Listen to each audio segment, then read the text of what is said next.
শুধু হেলেঞ্চা বাগদা নয়, কাকদ্বীপেও এই রকমভাবে আধার কার্ডের লিঙ্ক চলে গেছে, আর যার ফলে রেশন পাচ্ছেন না, ব্যাংকের পরিষেবা পাচ্ছেন না। কাকদ্বীপেও কথা বলবো প্রতিনিধি বিশ্বজিতের সঙ্গে। উচ্চ মাধ্যমিক পরীক্ষার্থীরও আধার কার্ড নাকি লিঙ্ক চলে গেছে, কথা বলবো প্রতিনিধি বিশ্বজিতের সঙ্গে। বিশ্বজিৎ, হ্যাঁ দেখো, দাস পরিবারের, আমরা যেটা কাকদ্বীপের যে দক্ষিণ গোবিন্দপুর এলাকার যে বাসিন্দা দাস পরিবার, তার দু ভাই, এক ভাই, বড় ভাই হচ্ছে উচ্চ মাধ্যমিক পরীক্ষার্থী এবং ছোট ভাই সবে মাধ্যমিক মাত্র দিয়েছেন। তারই ঘরে চিঠি এলো যে তাদের আধার কার্ড রিজেক্ট করা হয়েছে, ডিঅ্যাক্টিভেট করে দেওয়া হয়েছে। এবং শুধু তাই নয়, তারা কিন্তু এরপর একদম কি করবেন বা না করবেন কিছুই কিন্তু বুঝে উঠতে পারছেন না। তারা যেটা জানাচ্ছেন, ব্যাংকের থেকে কোনো টাকা পয়সা তারা তুলতে পারছেন না। তার পাশাপাশি যেটা আমরা চিঠিতে যেটা দেখলাম, 28A ধারা, অর্থাৎ তাদের যে আধার যে ডকুমেন্ট, তারা আধার যে ডকুমেন্টগুলো দিয়ে তৈরি আধারটা করেছিলেন, সেই ডকুমেন্ট কিন্তু পরিপূরক নয় ভারতীয় হিসাবে।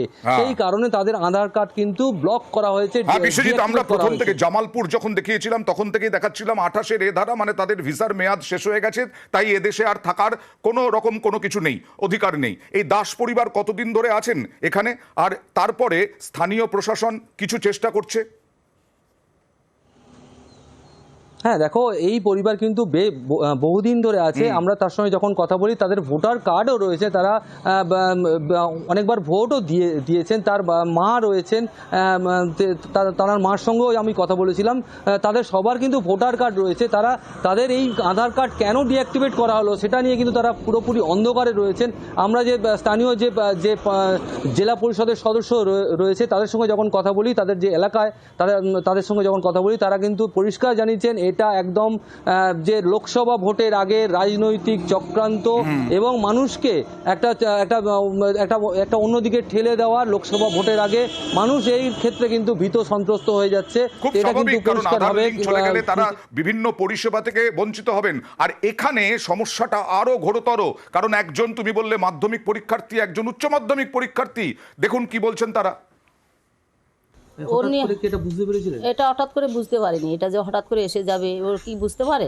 কে তো বুঝতে পারে না, ওই জন্য এসে গেছে। ও তো সমস্যা হচ্ছেই, ওই প্রবলেমটা কি করব এখন। আমাদের এখানে তো আমরা থাকি, এখানে তো সব কিছু। এখন ছেলে উচ্চ মাধ্যমিক দিচ্ছে, ও তো কলেজের ব্যাপারে ভর্তি হওয়ার একটা থাকে আধার কার্ডের। তো এখন আধার কার্ডটা নিয়ে আমরা খুব প্রবলেমে পড়ে গেছি। আমি উচ্চ মাধ্যমিক পরীক্ষার্থী। এবার পরবর্তীকালে আমি যখন ভর্তি হব, আমি তখনও আধার কার্ডটা প্রয়োজন হবে। আমি তো বুঝতে পারছি না কী করব। তারপর এখন টাকা তুলতে যাচ্ছি ব্যাংকে, টাকাও তোলা যাচ্ছে না, বলছে আধার কার্ড আপডেট করতে হবে। এবার গেছে, তারপর কয়েকদিন পরেই এটা এসছে। মানে উচ্চ মাধ্যমিক পরীক্ষা দেবে, তারপর ভর্তি হবে কি করে? এটা ভয়ঙ্কর চিন্তা।